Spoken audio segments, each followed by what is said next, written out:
where sports is the base, life and fun are the results. This is The Brian Snow Show.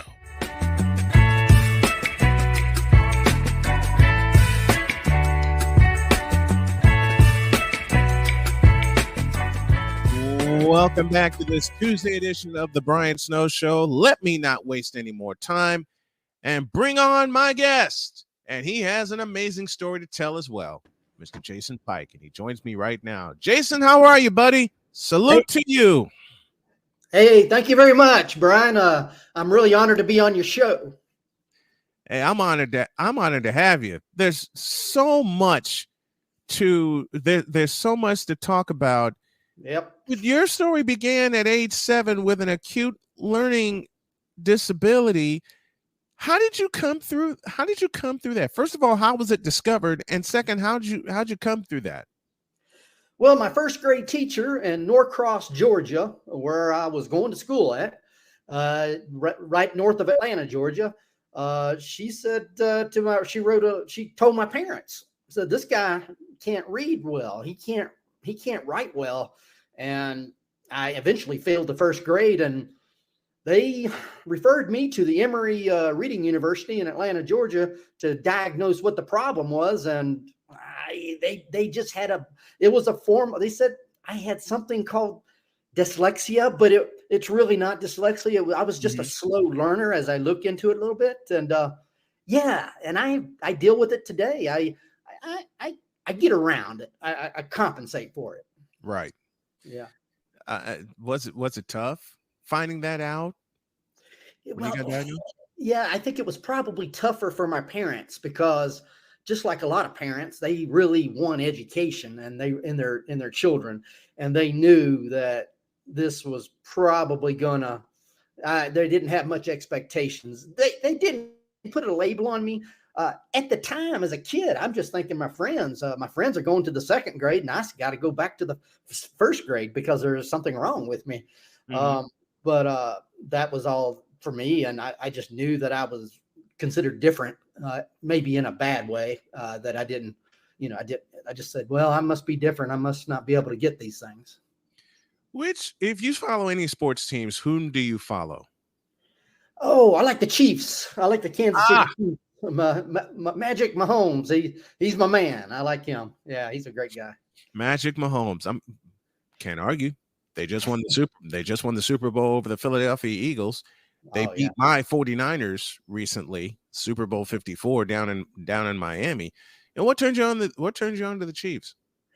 Just the magic. Mahomes, he came out of Texas and he's been playing sports. He used to play baseball, and I think his dad helped him out. And he's also seems to be just a well-rounded character overall. And so I was attracted, and he just magical stuff that just you never seen it before. Just things he does out on the field. I just enjoy watching him. Yeah. Your story is one of survival, perseverance, and a refusal to quit. And I share the same thing. Where did you draw your inspiration, or where do you draw your inspirations? I didn't know it at the time. It came from my father. My father was a never quit guy. You can screw up, you can fail, and you can get into trouble doing it, and that's okay. But you just you don't do one thing. You just never quit anything. If you played sports, or if you want like little league sports, you do not quit that. If you start it, you don't quit it. You stay. If the coach doesn't want to play you, hey, that's his. It's his. The coach is the coach, and you might sit on that damn bench, all season long. But you're not gonna quit. No, that's came from my father, really. How did you manage to cope with stress, trauma, and adversity during all of your years in the military, and how do you cope with it now? So, failure and pain were introduced to me early in life. We just talked about failing the first grade, and then, of course, just pain. I had a disease on my left knee, which was osteomyelitis. So it was a bone disease. And so that just came with the territory. And then my father just said, you never quit. And so you had a combination of these things. So as I went through all these various fiascos and other events in the military, I had a good background on just pain and failure, and that it was just part of life. And that probably set me up better than most folks, just having that background and with my father. Yeah. Jason Pike joining us here on the Brian Snow Show this afternoon, and a welcome to those of you listening via WQEE in Atlanta. We're sharing all kinds of stories. We're sharing all kinds of facts and fun about survival and perseverance. And if there's one thing my dad drove me with, it's perseverance. How important was the role of your father in your life? He was really important. He just had all, and I wrote this book dedicated to him because he just had so many stories that he handed down about perseverance. He came from white trash, a third class of white people. I mean, we're talking about barefoot, stealing food hungry type of, that right. Everybody in the, everybody in the South was poor in those days, but there was another level of white poor that he was from. Yeah. And he would tell us about it, and he would say, "Hey, you can, he taught us how to steal watermelons." He says, "There's nothing wrong with stealing watermelons." He says, well, "If you got to eat, you got to eat, but you never quit. You got to find a way to fight." But so he was a wonderful father. He was a wonderful father. But that's where I dedicate it to him. I got and then sometimes you don't know things until after people are gone. And it takes a while for things to sink in. And so I guess death has a way of talking to the other people. When someone dies, you start thinking, oh man, what did he teach? What did he teach me? Stuff like that. Yeah. So true. I lost my dad in 2007 to prostate cancer. And that, aside of losing my daughter, was the toughest loss of my life, because my dad was my biggest critic, and he was also my biggest cheerleader, and he was also my hero. And we talked about perseverance. And the one thing that Dad always taught me to do was to have fun with life, because I say this often during my morning show, and I often say it here. And my friends who grew up with me in Chicago also know, my dad was a goofball around the house. I mean, if he senses some tension in the house, he'll do something absolutely out of the blue that would just have all of us laughing. And his sense of humor got to my mom's sense of humor, which fed to myself and Nicole, my sister, and the whole house would just be in tears laughing. And then soon we'd forget. Okay, we would just forget. Okay, what were we so amped up about? How big of an importance did sense of humor play, with you and your parents? So we grew up in the one house, but there were two sides of the house that didn't know what was going on. So you had me, my brother, and my dad. We were off doing crazy stuff. And then you had my mother and my sister. They didn't know what we were doing. And you always had, like, my father always said, you don't say anything to mom or to the sister. If you want to continue to have fun and steal watermelons and shoot bottle rockets at cars, and he taught me, and do all kind of things and learn how to drive on these dirt roads.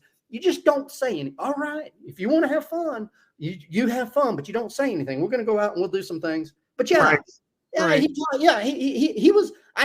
taught me how to shoot bottle rockets at cars when I was 9 years old. And he says, this is what's fun is, and you can do this and that. And so we just, he says, just don't say. And so there was different.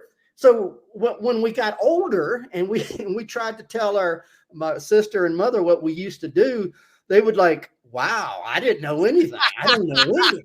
I don't know anything.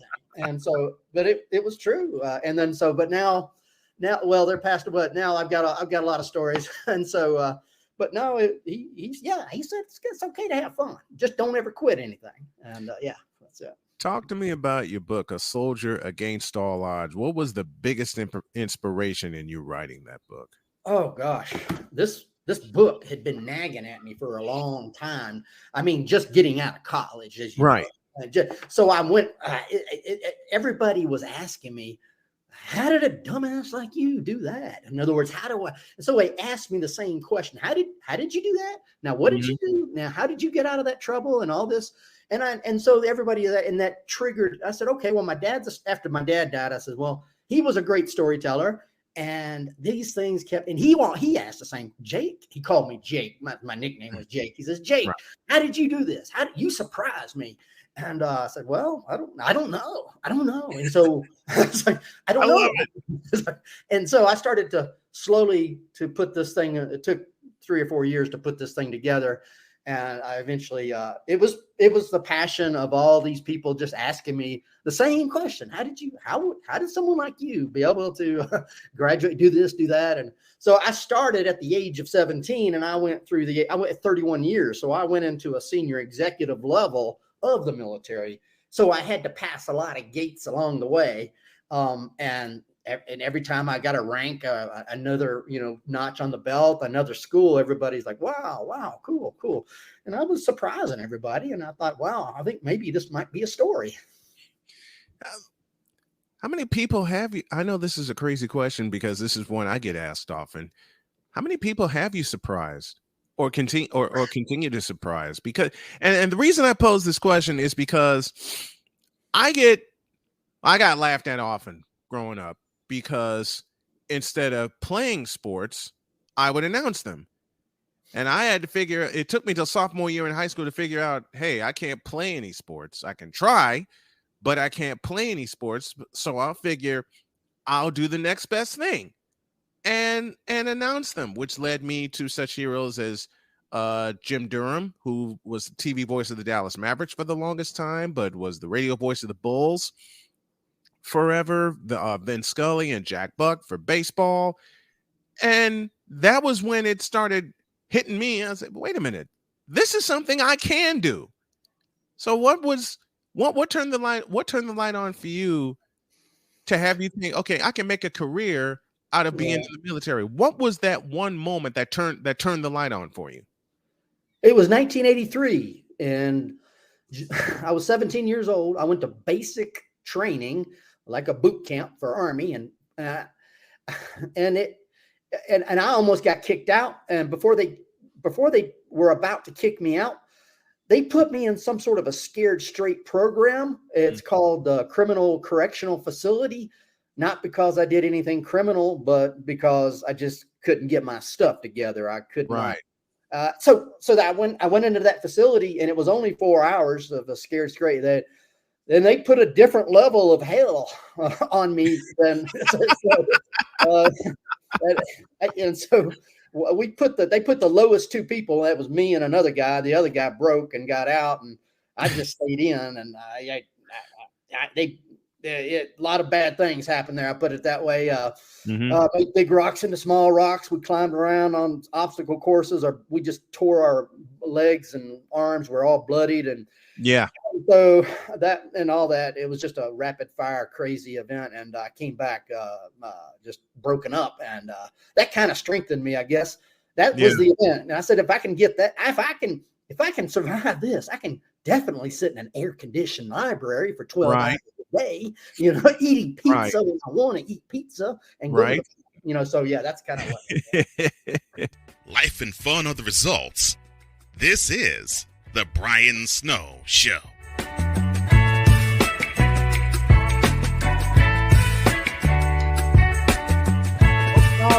It's a great Tuesday, and it's a great Tuesday it's a great day of celebration for me, as well as my guest Jason Pike. We're just sharing all kinds of stories here, especially when it involves our dads. And I have to share this one. My favorite quarterback of all time is Joe Montana. So one year, my dad got me a Joe Montana autographed football and for Christmas, and I'm thinking, what are we going to do with this football? Yeah, we went down in the basement. We're tossing it around all over the place. While my sister got roller skates, she and I got our first game system, which is the Atari 5200. I know I'm dating myself here, but Dad and I were playing football in the basement. I'm like, how? People would think, well, how? Well, we couldn't tackle each other. Dad would be the quarterback one round, and I'd be the quarterback the next round. So that's a lot of fun. Give me a couple of moments like that with your dad. I know you expressed one earlier where you were taught to shoot bottle rockets at that age. Give me a couple more like that, man. Yeah. Those are fun.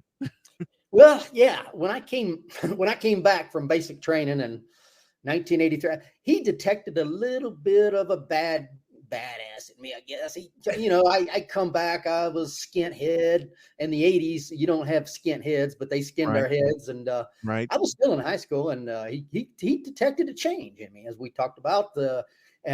He said, well, he started pushing me around, and then he pinned me on the floor. He was starting a fight with me, and then he pinned me on the floor, and then I pinned him back on his back, and then we played around like that, and then I picked him up and I body slammed him.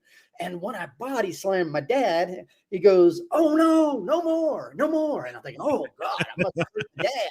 And that was the last time he ever messed with me anymore. But he was testing me. He wanted to test me and just to maybe even build my self-confidence up a little bit more than it was, because I'm sure I have to think that he was acting. If he was acting, he might have been acting.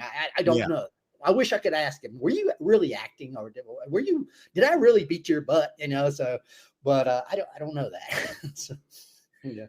How rewarding was it to start your military career at the age of 17 and retiring at the rank of lieutenant colonel after being told by so many people that none of it was possible? Yeah. So yeah. I mean, the military was an option for folks at that time that maybe cannot get into college. There was just the SAT. I'm sure I have lower SAT scores than most of your viewers out there. I can just pretty much trust me on that one. And so, there was no doubt I was not college prepared or bound or anything. Once I started, I said, well, I'm just going to go against their advice. And then I did. And then I had to go to, everything was at the bottom, not only in rank, but in education. I had to go to a junior college and then transfer in. So, wow, I made like I was so scared walking into the junior college because I was going into a place that I wasn't supposed to be. And I walked in there and I got good grades. I took a low amount of courses and I got good grades on that first semester. And I was braver jumping. I've jumped out of a perfectly good airplane, and that's no problem to me. But walking into a college was something I was not supposed to do. And once it built up more and more that, you have little small successes that just build on each other. And it was wonderful I surprised myself and I surprised them too. So it was a wonderful feeling. Was that your scariest moment, walking into a college or a junior college, or is that one thereof? That's just one of them as a young man walking into the college, just because that was a place that people told me that I'm not supposed to be. Yeah, I mean, it was told, I mean, it was well known. So that was one of the most fearful ones is that. I've had a lot of scary adventures, but then I achieved. I got the grades, and then I transferred into Clemson University. And I was ashamed of that. I had to go to the junior college. I was, but that was just a way. That's another way of getting into a good university, is just go to a small community college. But no, I've had a lot of other scary events, I guess. Jumping out of the airplane there's just so many. Doing a night jump, I had to jump out of an airplane at night, and I was the first one out the door, and that was pretty scary. Just jumping and leaping into faith that everything's going to be fine, and it's just dark out there, especially when you're the first one out. So, but there's been a lot of scary events. The first time I ever got on a plane was 1996, and I was at Chicago State University, and we had to go to Washington, D.C. for a college newspaper conference because I was the sports editor at the newspaper Tempo. And I'm thinking, how the hell am I going to get to Washington, D.C.? And then my boss pulled me aside and said, plane ticket. And internally, everything inside of me lit up going, can I take another route? But then I said, no, I got to travel with the crew. I got to see what happens. So I got the plane ticket, I got the spending money, I got the list of the itinerary. There it is. The itinerary of everything that's going to go on. Met the crew at the university. We rode to O'Hare Airport, and my brain's thinking, I'm getting on a plane. What the hell am I doing getting on a plane? And then I would remind myself throughout the flight, okay, this is why I'm on the plane. I'm going to learn some things about, being a sports editor. I still was scared out of my mind getting on a plane, even though I was told it's only a 90-minute flight. I said, yeah, that's 90 minutes. I'm not going to get back. I slept the whole time. They gave me food and I was zonked out till we landed. And I don't know why it scared me getting on. I don't know why it scared me, but it did. And since then, I've always traveled, for the most part, big trips, I've always traveled by plane. But talk about a scary experience. Flying to Washington, D.C., a 90-minute flight. And I'm sitting there shaking like a leaf going, how am I going to get through this?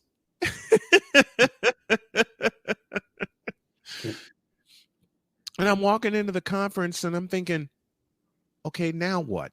I'm here. I made the flight. What else do I have to do? And I'm thinking, okay, I'm going to be in the background. No one's going to call on me. Yeah, my boss took care of that and said, this is our sports editor, Brian Snow. And I'm going, wait, that's me. What are you doing? Room full of people. And I have to speak to them. And I'm going, why are you doing this to me? So it's like you said, it's one of those kind of moments where you walk in and you go, what?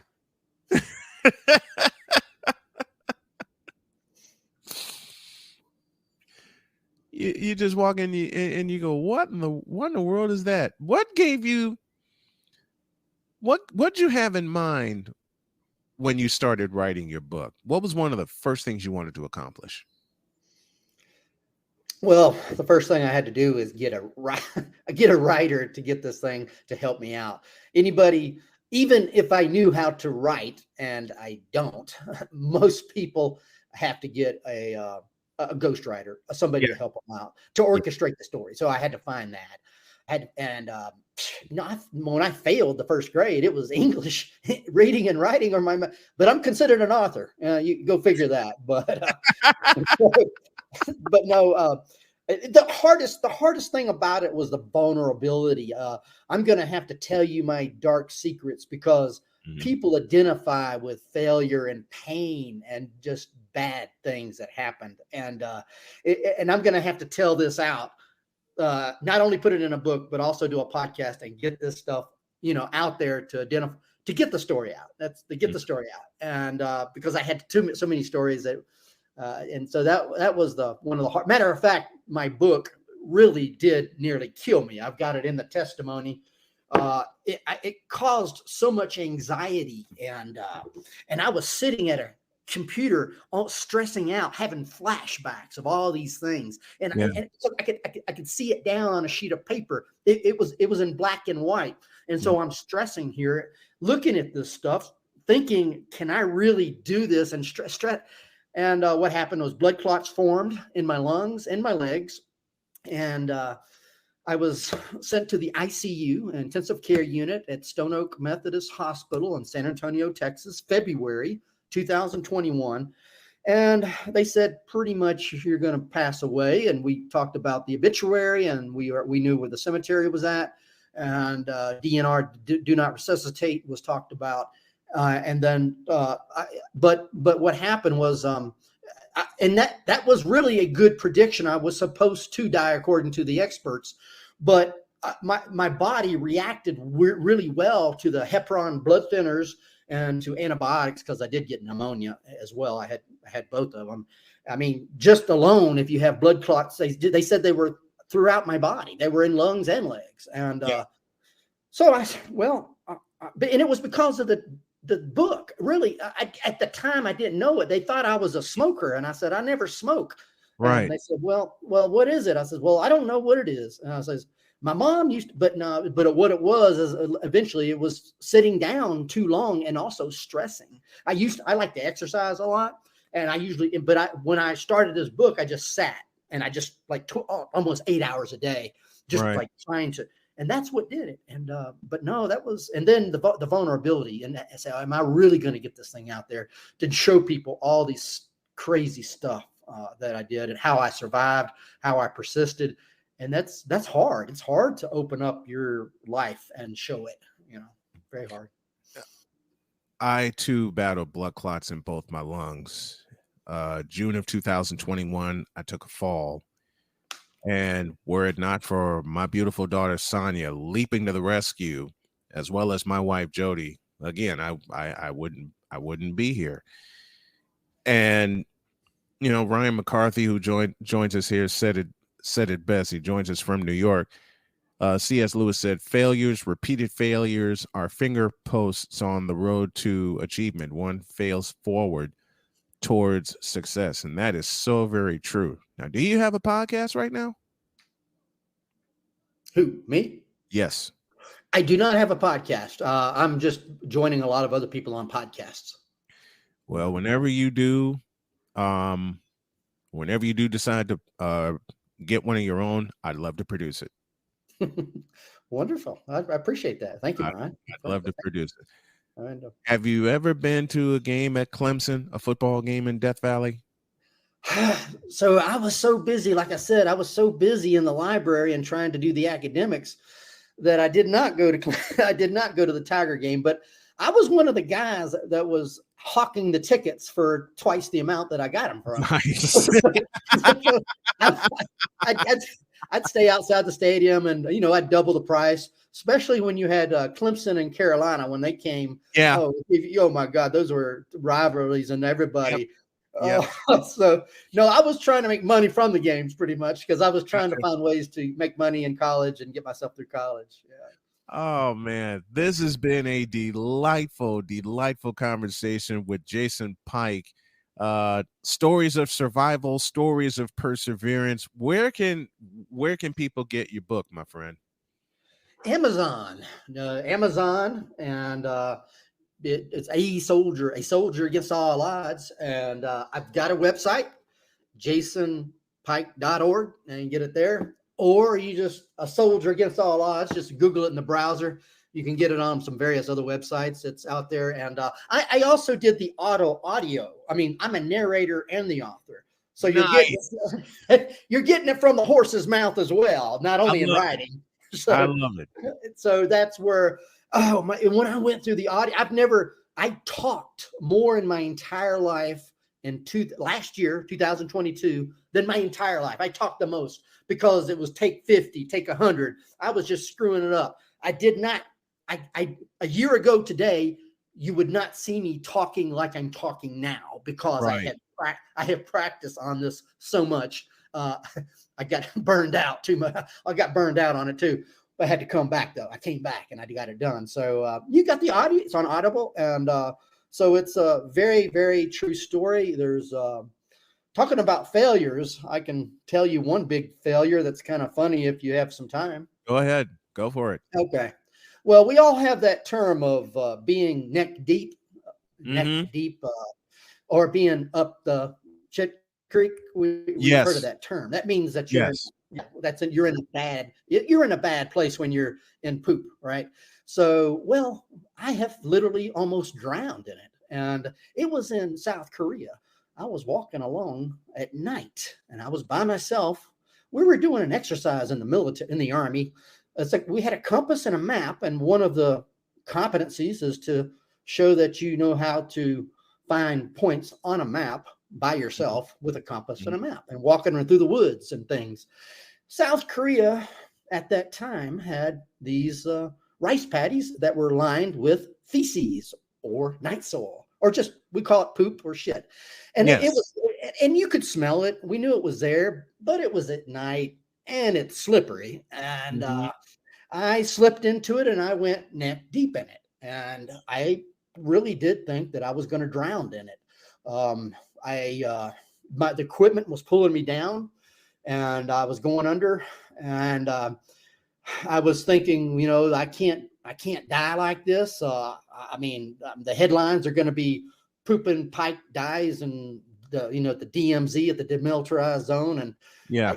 I never had a family, never had a daughter, never had a wife. Says I'm too young for this. And so what I did I did a small, it's like quicksand material. I just did a small caterpillar type of movement, and I got myself on top. And then I eventually low crawled out very slowly. Now, when I got out of the poop, I was a mob of it. It was a mob. It was soaked through. It was smelling. It was almost like your gag reflex. It was just so. So what I did was I laid on my back. I looked up at the stars and I said, God, why does this shit happen to me? Why does he put me in these places like this? And because I'm alone at night and I'm a mob. And so what I did at that time, I started rolling around like a dog would do to get the bulk of the material off of me. Right. And once I did that, I had another problem. I started thinking, now everybody's going to know this, and I don't want to be known as Poopin' Pike. If people find out, because see, we were as a group, everybody's going out finding their points on a map, doing their same exercise as me. I'm just the only one that happened to fall into it. And so I said, well, I've got to find a plan now to save my face, to save my embarrassment.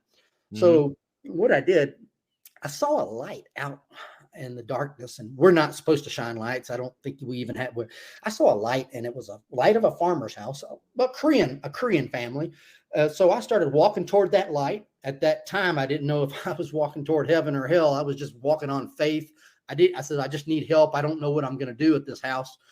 So so I knocked on the door and I spoke a little bit of broken Korean, 안녕하세요, 안녕하세요, and they came to the door and they said, ooh, look you. We did a lot of hand motioning. English language was not really necessary at this point because we were in an emergency situation. She motioned me to get butt naked and give her all the clothes on the front porch. And I did. I handed everything except my weapon and a map and a compass to a strange woman. And she motioned that she was going to clean it up and find me the next morning. And so I walked about a mile or so back through the woods to my camp naked, barefoot naked. And the plan was she would, and she did. And the next morning I got the camp cleaned up. And she came in and gave me all my clean equipment and like a fairy godmother or something. And that's the story of almost drowning in poop. And I avoided. Well, I got two things went right that night. One is I got out of it and I lived. And then the second is I saved my face. And only one other person knew about it, but he didn't say anything because he thought my recovery was pretty cool. So he was going to keep it a secret. So, but now everybody knows. Now everybody knows. I love that. I love that story. I love that story. Jason Pike joining me here on the Brian Snow Show this afternoon, sharing stories of perseverance, laughing at the same time. If y'all go to jasonpike.org, that is where you can get his book, or you can get his book on Amazon. And my friend, I love having you on. And I'd love to have you back on again. All right. I'm honored to be here. Very proud to be here. Thank you very much, Brian.